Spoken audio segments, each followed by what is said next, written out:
everybody, good afternoon from Chiang Khan in the northeast of Thailand. Come and have a little look around with me. This place is pretty cool. Let's check it out.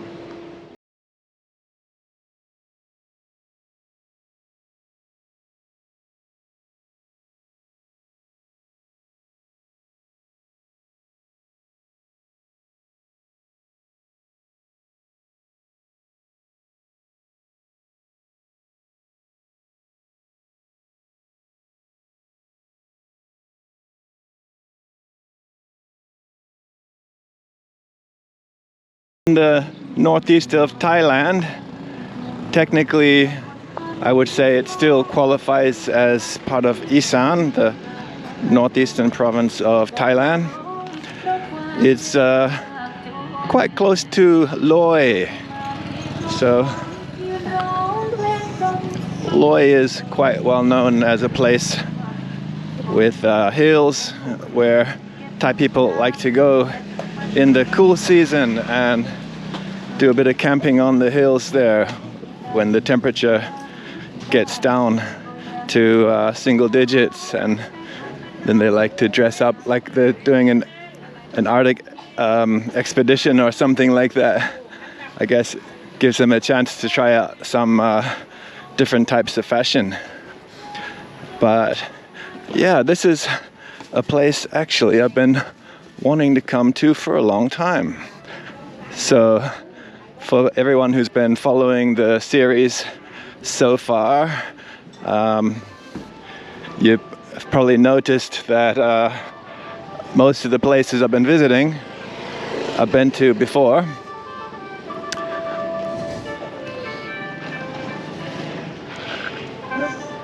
Which has been quite good, because a lot of those places I've even visited a fair few times and could give a lot of information about those places, but this is the first time I've actually made it here. I was in Loy, or maybe, how long ago now?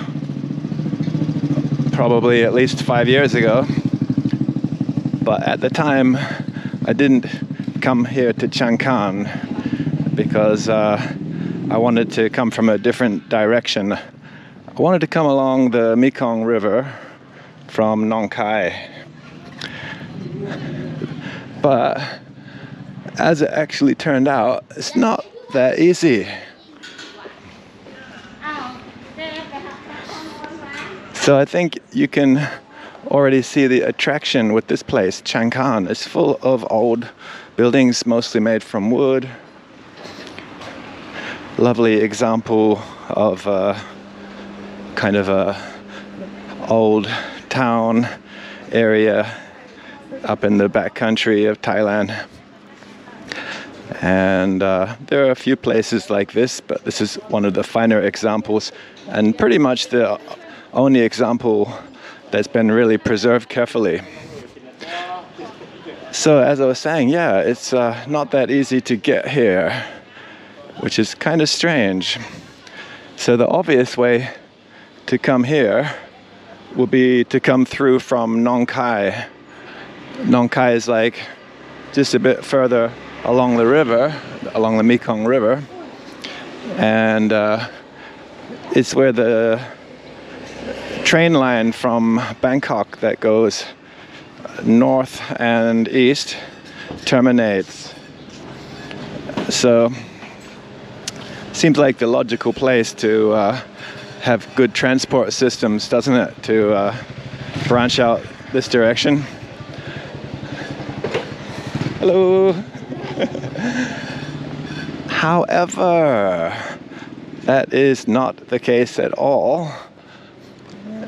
And why is it like that? Yeah, we can imagine. We might talk about that in a bit. But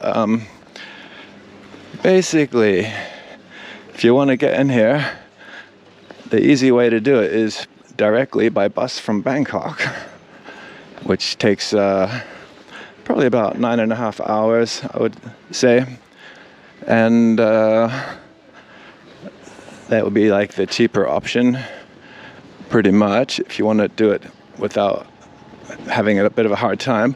But The other way is to fly to Loy, and then you can use a van, which is actually apparently 250 baht for about a 40-minute drive from Loy to come here, and drops you off exactly at your hotel.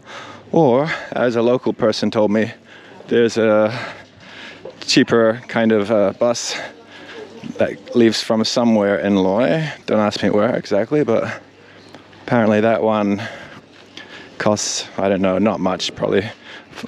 I think they said 100 baht. Not sure about that, but a reasonable price anyway, not too much. And that one drops you off somewhere on the edge of town here.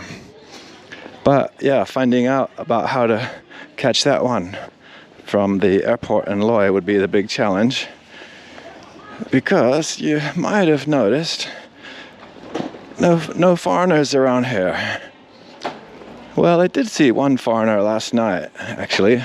Rolled in quite late in the evening, and there was one guy, gave me a nod as I walked past, which is pretty nice. So it's a weird thing that a lot of foreigners in Thailand don't like to acknowledge other foreigners for some reason. Hello.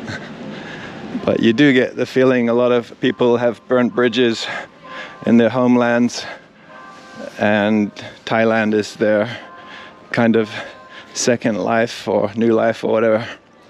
So for whatever reason, they're not very friendly towards other foreigners. They kind of look through them, and that's people that are long stay type people who have been around for quite a while. And then you got the other type that are just tourists passing through.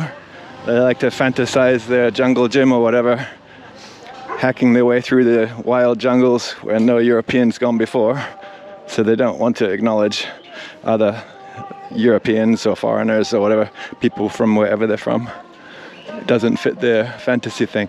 But you know, that's just the way it is, but something interesting to note.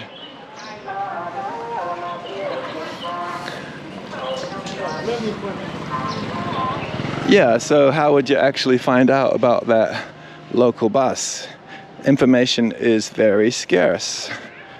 So if you did try to come from Nong Khai, there's no direct transport, which is really strange, right? So they're trying to funnel everything through Loy. And I say trying to, well, it looks like that. And why would that be? Well, if they had a regular van service just following the road along the Mekong River between Nong Khai and Chiang Khan, which is a very scenic drive, I might say, with a number of interesting viewpoints. If they had just a regular van service or minibus, it would be hard to justify having an airline flying into Loy, wouldn't it? Of course, there cannot be any connection between that. Hello. I'm sure it's just a coincidence that no one's been able to set up a local minibus service between Nong Khai and Chiang Khan. Just a coincidence, I'm sure, nothing to do with anyone else's interests being involved. Anyway, you can see lots of nice little places to get a drink and have some food. Not so many people out at the moment, but it's late in the afternoon now, and definitely in the next probably half an hour to an hour, as it's cooling down now, a lot more people will come out. But it's really a Thai scene. So I was a bit surprised actually to see that this place, they've protected the heritage and they've been renovating old places, and even with building new places, they've been building them that they actually fit in, that it creates a nice ensemble. This is very rare in this part of the world, that you get such kind of cultural sensitivity, heritage sensitivity like that. They've done a great job with it. All right, very good. Is that your Thai tradition? That's your traditional dance, is it? Yeah. Can do it like, yeah. Very nice. You're from Chiang Khan? No. Where are you from? คนเมืองเลยนี่แหละค่ะเมืองเลยพอเมืองเลยแต่ว่าอำเภอเมืองเลย Oh. อำเภอเมืองเลยอันนี้อำเภอเชียงคาน And all the girls in your town, they all can dance like this? Yeah. I must go there. Where are you from? I'm from New York City. Yeah. See you later, eh? Goodbye. Bye. Thank you. New York City or thereabouts sometimes. On occasion, on the odd occasion. But, or by way of New York City, we can say. Direct live from New York City. By way of many other parts. Yeah. So yeah, you can see with the newer buildings, they've made them to fit in. It's actually very tasteful. But a whole stack of older buildings. And it's pretty friendly. River just through there. We're just paralleling the river. The side streets have quite a few nice old buildings as well. And if you go off to the left there, the second road is pretty much in original type condition. It's got like some nice older buildings as well. But okay, less for sure, but a decent number, some nice ones. And it's basically just like a normal kind of Thai town, but a bit nicer looking than most. And all the prices there are just normal prices. Here on the walking street, the prices are not bad actually, but depends. You can pay an okay price or a bit of a higher price. It's really up to you. You see there's a bunch of guest houses, 700 baht room here. Some rooms seem to start at around 500 baht along here. Even on the river side of the street, I've seen places for 500. So you can get a room with a river view. You can get some ganja there. Ask the old lady if it's any good. She looks like she knows. Sitting there zoning out. It's a good time of day for zoning out. It's quite warm.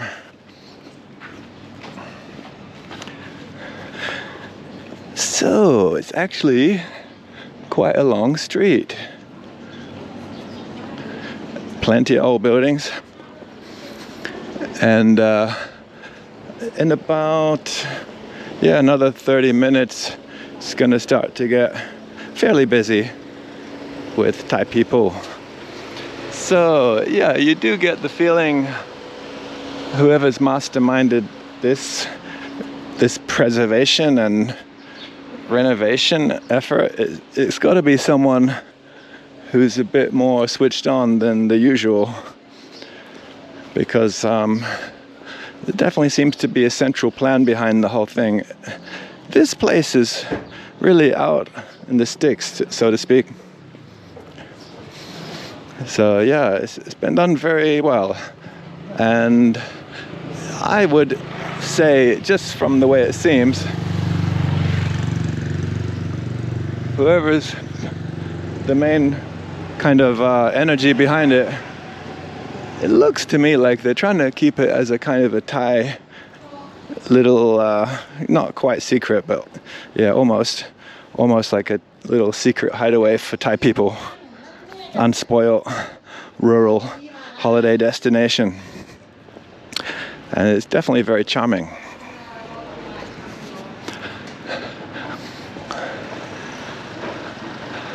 For sure, you can find information about this place in the mainstream media, but it's just about getting in and out of here. Definitely not set up for foreign travelers to get in and out of here. You need to, it would help a lot if you spoke Thai, put it that way, to find out all the details about this place. Getting in, getting a room organized. Even on the booking websites for hotel rooms, they don't show that many here, but there are actually tons of them.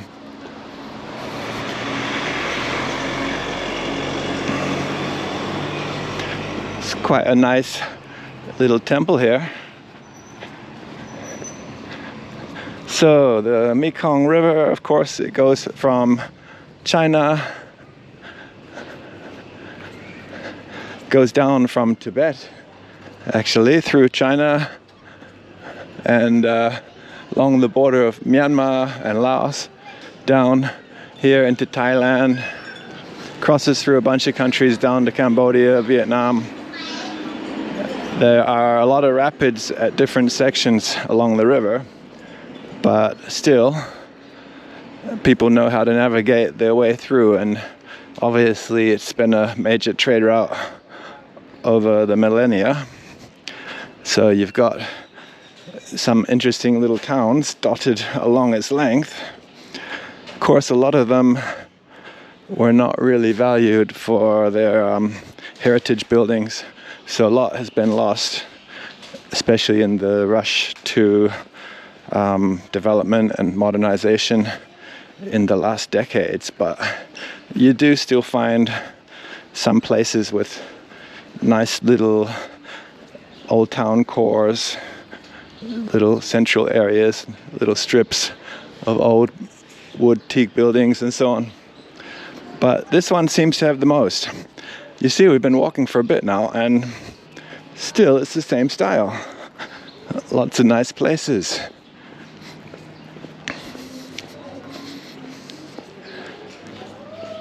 And yeah, has the renovation thing gone too far? Is it starting to become kind of a Disneyland type thing, overdone? Well, not yet, I would say. If I'd come here when I first heard about this place, it probably would have been a little bit less polished, put it that way. But at the moment, it's all very tastefully done.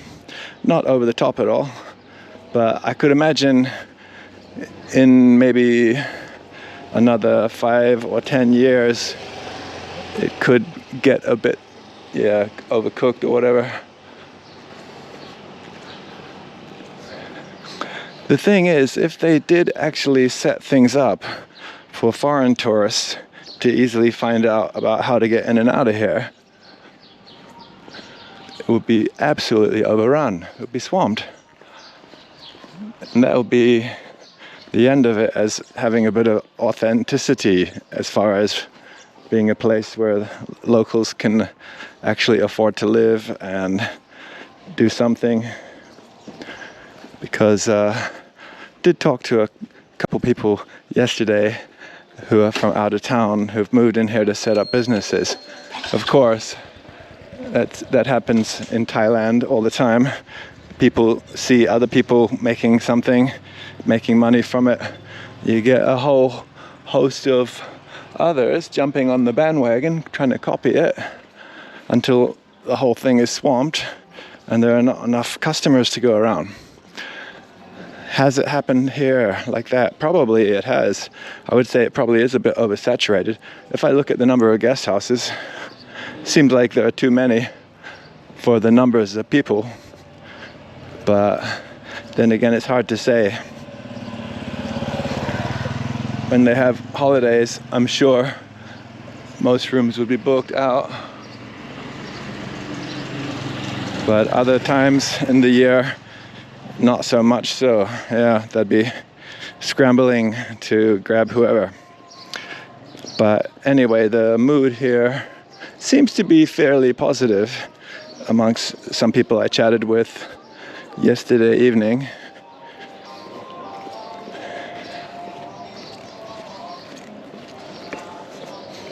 See, even down this far down, it's still quite cute looking.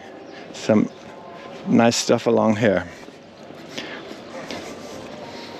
I noticed yesterday evening they had a lot of seafood out on ice-covered trays ready to be served up or cooked up back where we began. And I thought to myself, well, we're pretty far from the ocean here, actually.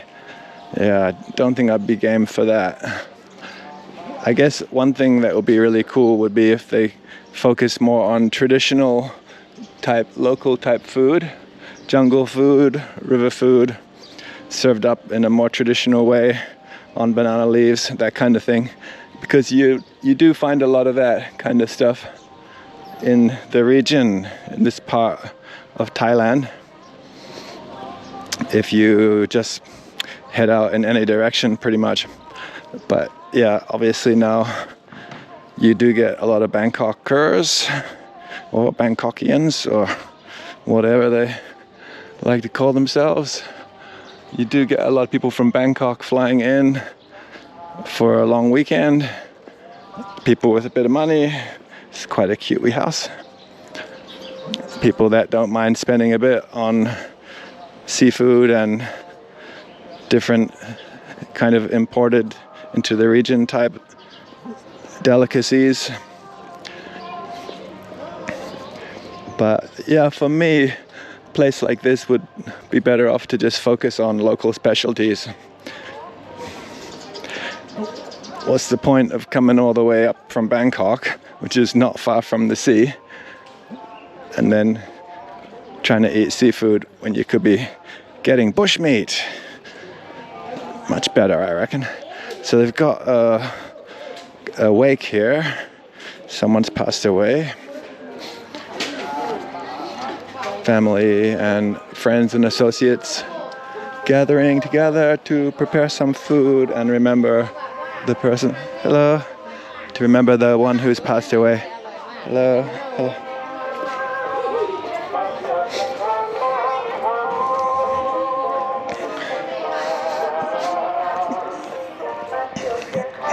Bit of music playing through a speaker up here. Is it from someone's house? Well, it's not coming from the local tannoy system here. You see everywhere in Thailand, in any place where a number of dwellings are situated, they have these speaker systems set up for local officials to inform the citizens of news and local goings on, so on. Damn annoying. They start up at about 7 a.m. or sometimes earlier, with local poobahs who think they're more important than they are, gasbagging for an hour about Mrs. Somchai lost an egg on the soy, and if anyone sees the egg, please report to the local district office, or something like that. Or so I've been told. Okay, so anyway, let them have their little bit of importance for the time that they have in their lives. So we're actually coming down the end of the walking street here.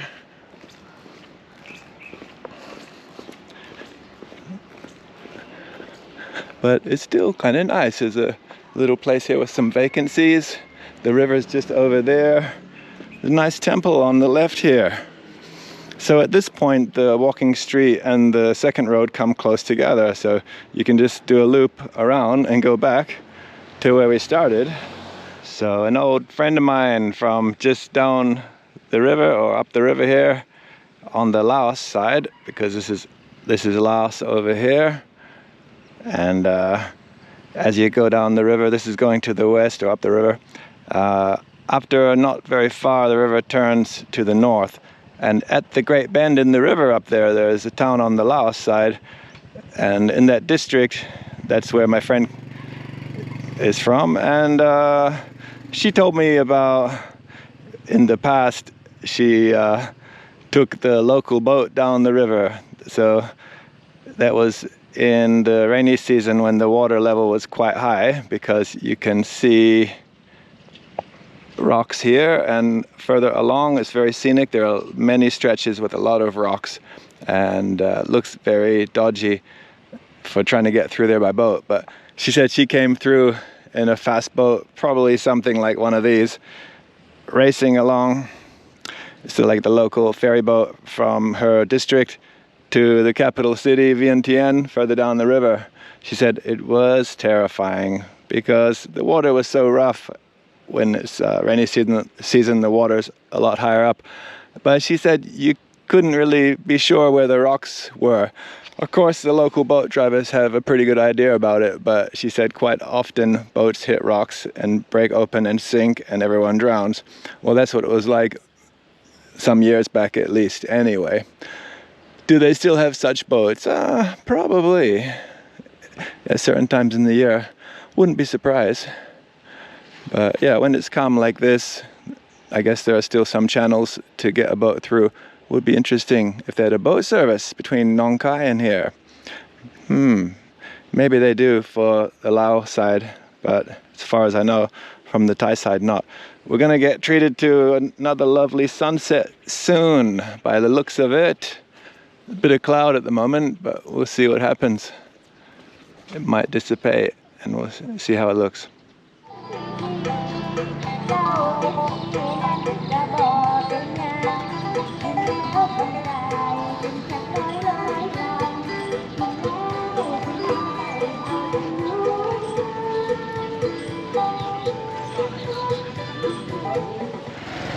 Alright guys, so good morning in Chiang Khan, and yeah, time for me to hitchhike out of here the same way I came in here.